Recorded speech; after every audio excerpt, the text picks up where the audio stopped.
Welcome to Digital Asset News. Take the top stories in cryptocurrency digital assets and break them down to bite-sized pieces. Today, that's some pretty great stuff. First up, everything's going great in the digital asset and cryptocurrency market, and here's more proof. Feeling the heat from employees, Wall Street banks get closer to adopting Bitcoin. And we're going to take a look at a small town hall meeting that was held by hedge fund managers, and the actual vice president of JP Morgan had to get involved. Taking a look at that, also going to move on to the Voyager loyalty program, which was just announced today by CEO Steve Ehrlich. And I'm going to tell you exactly what was said, some things that I found that were fascinating, some things that were just okay. And finally, we're going to take a look at the things that are actually moving Polkadot, such as Pulse, medical records on Polkadot's blockchain, Asclepius Network rebrands to Pulse Network. Pretty good rebrand. And that's head of its review. And what I really want to talk about is not just the nuts and bolts of it, but just to show you that there's a lot of things being built on Polkadot, and it's a pretty good bet. So we'll do all those things, but first take a look at what's going on into the market. And today it is, February 12th, 3 p.m. El Paso, Texas time. And it's a pretty great day so far. Hopefully everything goes well for the weekend, and we'll see what happens. So this is what we have. Let me blow this up real quick to see what we have going on. So first up, Bitcoin, massive. It's actually not that massive, 1.5%, but boy, it's had a great, 7-day run, and we're almost going to hit 48,000. The real question is, are we going to be able to hit 50,000 by the weekend? Well, typically you'll see a little bit of a pullback, Asian markets, whatever you want to say, but you usually don't see a big, huge run up on the weekend, but who knows? It is cryptocurrency.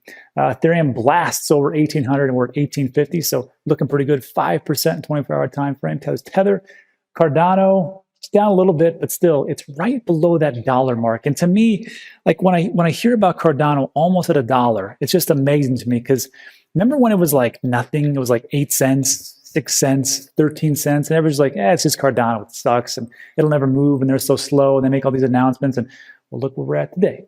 So if you held Cardano, congratulations, you're in the money.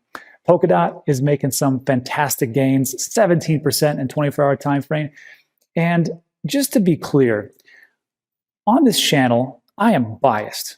And I know a lot of other channels will tell you the exact opposite, but not here. I am biased, and the things that I invest in usually cover a heck of a lot more than other things. So when I get excited about certain projects, it's because I'm biased, that's just how it is. Now, it's not like I don't cover other projects, although I don't really do it that much. But if you hear me covering a project, and everybody knows my portfolio, you can look at a number or a plethora of different videos out there. These are the ones I like to talk about and focus. And that is just me. Change my mind, tell me about your great project, and I'll cover it. Anyhow, Chainlink 11%, Stellar 12, 6. Everything's up. It's a great day. Uniswap is up 10% in a day. Unbelievable. 22, almost 23 bucks. Yeah, I like to see all this. Aave, looking great, looking great.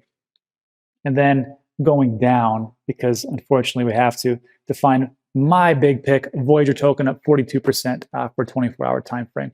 And we're looking at 331 or 339. So not too shabby of what is going on. So again, I'm biased. And I make no bones about it. That's just how it is.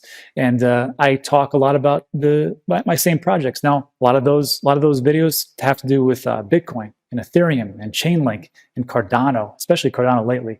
So today, let's just jump in and talk about a little Bitcoin, shall we? So let's take a look at what we got. So first up, this was I'm not going to play the video. It's a good one. I'll link in the description. You can check it out. But it's just fascinating to me that smart money is so reserved. But I guess I kind of get it because, you have to understand, in some of these smart money projects, they're kind of like, look, we need to minimize our risk and maximize our upside potential. So they're just kind of staying in the background going, what's going on? And I don't know how much more proof that they need, but if you've got a Tesla, you've got a Mass Mutual, you had the oldest United States bank, Mellon, getting into the fray, where someone told me they have like trillions of assets under management. Pretty amazing. And they're going to start to embrace cryptocurrency so people can actually hold it. I don't know what you need, but whatever. I'm not smart money, I'm dumb money. Last month, during a town hall meeting held for thousands of JP Morgan Chase traders and sales personals around the world, Global Markets head Tony Rarba, I think I nailed it, acknowledged a question that is increasingly being asked by the bank's own employees. When will they get involved in Bitcoin? Because, it's only gone up Oh, massively over the last year. We're looking at a 200% increase. So, when are we going to do that? Or actually 300%. So, I mean, it is only the best performing asset class over the decade. So maybe in 100 years, they'll get into it. I have no idea. To answer that question, Rarba, who had logged into the January 1817 Zoom call from his New York office, brought in his boss, JP Morgan co-president Daniel Pinto, according to people with knowledge of the meeting. Pinto signaled he was open-minded about Bitcoin, but he declined to be identified when speaking about an internal event. So he's like, yeah, we're looking at Bitcoin, but that didn't happen. And then he states, if over time an asset class develops that is going to be used by different asset managers and investors, we will have to be involved, Pinto said in an interview. The demand, this is hilarious. The demand isn't there yet, but I'm sure it'll be at some point. This is the same company, let me remind you, who said that Bitcoin is topped out and it wouldn't go above 40,000. What do you think they're doing in the background? They're probably just going, you know what, you suckers, we've been playing you guys for a long time. What we're going to do is we're going to just create FUD, and we're going to bring this to the attention of everybody, and hopefully it'll drop and you'll sell like crazy, and we'll buy it up as soon as we can get this right past the SEC because we're a publicly traded company. This is what I think about. I could be wrong. Let me know what you think in the comments section, but that's just how I see it. And this was well, before I go into this next part, the gentleman here, who was this? Huson, the guy on the right.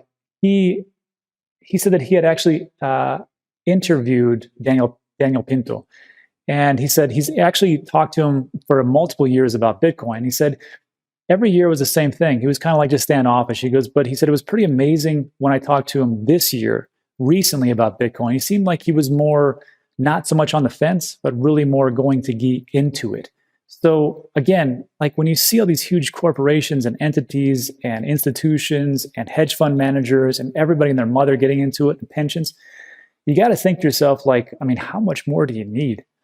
Anyhow, to finish this up, JP Morgan traders, and this was interesting, JP Morgan traders aren't the only ranks of crypto at big banks. Last week, Goldman Sachs hosted a private forum with Mike Novogratz, CEO, co-founder of Galaxy Digital, for employees and clients. And Novogratz just went in there and just talked for like 90 minutes about what's going on. So look, all these things that are happening right now, you have, like I said, you have all this smart money coming in and going, we think we're going to do it, but we're not for sure. We're not on the fence.